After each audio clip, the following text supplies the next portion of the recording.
All right, today I'm going to be showing you how to remove the carburetor off of the Yamaha Grizzly 350. We're going to remove the seat at this time. I've showed you how to do that in a separate video, fairly simple. Back of the seat there, you've got a latch to pull up on. We're also going to be removing these two Allen bolts, one on either side. We need to remove this tank cover. Underneath of this tank cover, obviously, is your fuel tank. You've got your fuel shut off here. You want to put your fuel shut off to the off position. You typically would have a knob here.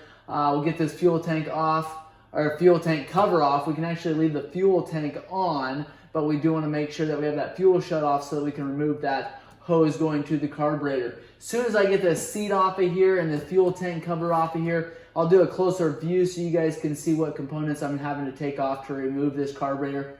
Fairly simple job. You can actually do most of it from this side here. We can go ahead and remove it, pull it out this direction here. You don't have to get much farther than that to remove this carburetor. So if you guys have questions or comments, make sure and leave those below. I appreciate you guys watching. If you guys have found this video helpful, please give us a thumbs up. That helps us know what videos are good, what videos are not good.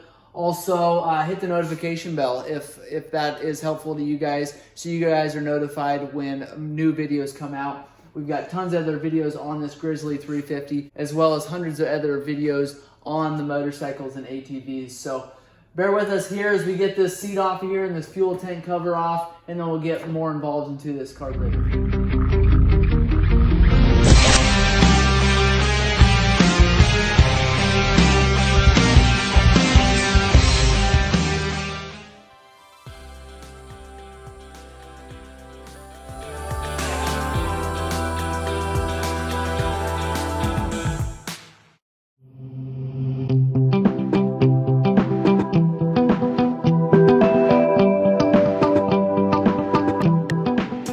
We have our fuel tank cover off here. We have our fuel in the off position. Right here, we've got our fuel coming in. We've got some weird lighting here, so sorry about the shadows. But I wanted to show you how to do this without removing the fuel tank. We probably could see a little bit easier if we had the fuel tank removed. We also do not have to remove the air box. The air box sits back here. We've got a boot coming from the air box going to the carburetor. We'll just need to loosen up those clamps there is all we'll need to do for that. But our fuel hose coming in from our fuel tank is right here. We've got the fuel shut off in the off position. Now, sometimes you can just take and grab these hoses with your hands, pull them off. Sometimes you do need to grab a pair of pliers. There is a clamp that's on here. It's gonna be a little bit hard for you guys to see, but just pinch that clamp together there, and this will hold that fuel hose onto your actual carburetor. All right, then what we're gonna do is we're gonna actually grab a longer set of pliers here, needle nose pliers, twist that hose. You want to be really careful you don't rip that hose or break or crack it. Going back together, you want to make sure you inspect that really good, make sure that hose isn't broken in any spots, otherwise it's just going to leak fuel. But a lot of times what happens is that it heats and cools, and just the fuel and the hose, the rubber on there, it's actually kind of welds itself to the actual carburetor. That makes it fairly difficult to remove there. So sometimes it does take a little bit of pressure from some pliers to get that pulled off of there. Next, we've got our choke assembly. I showed you up on the handlebars where your choke lever is. We've got your choke lever or your choke plunger underneath of this cap here. And I'll go ahead and pull that at this time. You wouldn't technically have to do that right now, but I like to just do that to get it out of the way. Fairly easy to do. We'll grab a wrench, loosen that up, and pull that out. Okay, it takes a 12mm wrench. Again, the shadows are going to make it hard for you to see, but go ahead and loosen that up. A lot of times just one little twist is going to loosen up enough for me to get my hand in there. Then you can just use your hand and twist it the rest of the way out. It's a plastic cap, so you want to be make sure you don't damage it. A lot of times you get a wrench in there a little bit crooked, you'll just round that plastic cap off. You want to make sure you don't do that. So try to get that wrench in there and get that held on there as good as you can. And then it's got a plunger and a spring in there. All right, once you get that cap loosened up there, then you can just take that plunger, spring, and cap, pull that entire thing out all at once. It does have a little rubber O-ring in there. That can sometimes give you some grief if it dries up there. Typically, that doesn't give you any issues. If it does, you can actually take the cable off at the handlebars, pull it out, and let that soak in some WD-40 while that carburetor's on the bench there. Or you can just see it and work with it a little bit better if you take the entire choke cable off and set it on the bench there so you can see what you're doing. But set that aside, as well as your fuel line. You will have a little bit of fuel dripping out of that fuel line. at first because that fuel line's typically full of fuel when you're pulling this carburetor off. You've got a vent hose here, and this vent hose, if you can see that right here, just typically, this one goes from the cylinder head. You can see that here, goes from the cylinder head, goes along that top frame rail, and hooks up to the air box. We're just gonna take that, set that aside. So this line here, it's another vent. One of the lines, when it tees off, it goes up here, right above your air box on that boot there, and the other line goes back right beside your air box. So you can take and pull that off, set that aside. Now we can take, I like to use a T-handle Allen here, loosen up these clamps. You loosen these clear up. You don't actually have to completely detach them from the boot there, but loosen them clear up so that you know for sure that those aren't getting in your way. Do the same thing over here. Now your front boot or your front manifold here is going to be a little bit stiffer than your back. So typically if you were to take and push on that, you'd get a little bit of flex. This boot here, you won't probably have any flex on that. So what I like to do is actually loosen both of these clamps on the back one here. Sometimes I'll end up just taking this boot completely out if that's easier. If nothing else, I like to take and push this carburetor back into this boot and then slide it out, as opposed to trying to slide it forward into this boot here that's probably not gonna move. Right now we need to go to the other side, remove that throttle cable. All right, we'll take and remove all three of these. My hands are gonna be in the way. You're not gonna be able to see me unscrewing these, but there's really nothing to it. I will show you how small these screws are. They are very, very small. Be very careful you don't lose those. So you see how tiny they are there. They can get lost very, very easily. So when you're taking this off, just make sure you don't drop them down onto that motor. Sometimes they'll get stuck underneath of your starter. Makes for a long evening trying to fish that thing out. Little magnets might work, but it's just hard to get underneath of there. So that cover is off at this time. That's what the cover looks like there. Not a lot to it. Like I said, you do have an orange O-ring that sits in there. That you want to make sure is good. Make sure that's in place. Now we have our throttle cable ready to come off. What I'm going to do is grab a 8mm wrench and loosen up this throttle cable. So once you get it loosened up, just about a quarter turn or so, you can take your fingers and start loosening up. Before I get too terrible far, I like to take a pick and I like to actually dig this throttle cable out so that it's as loose now as it's ever gonna be. So once you start loosening up this cable and pushing it away from your carburetor, you're actually gonna start tightening up that cable. It's gonna be a little more challenging to get apart. So what I do is I take my finger and I'll spin it around here, and I'll spin this butterfly around here. I'll try to do it so you guys can see. Stick my finger underneath of there. All right, you're not gonna be able to see it all. I'll show you that when we get the carburetor off. Then I use that pick to come in behind the actual cable itself, and then I pry that cable out from the butterfly.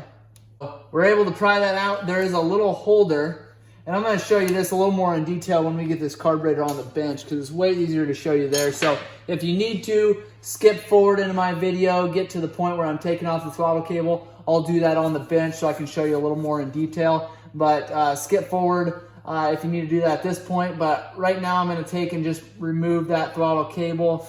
My hands were in your way there. Sorry about that. But I wanted to get this carburetor off so we can keep moving forward with this. So unscrew this. Okay, once you get that unscrewed, then you can just take and pull your cable out. Okay, that's what your cable looks like there. So in behind the part that you probably couldn't see very well, we have this little brass fitting that actually hooks onto your throttle cable.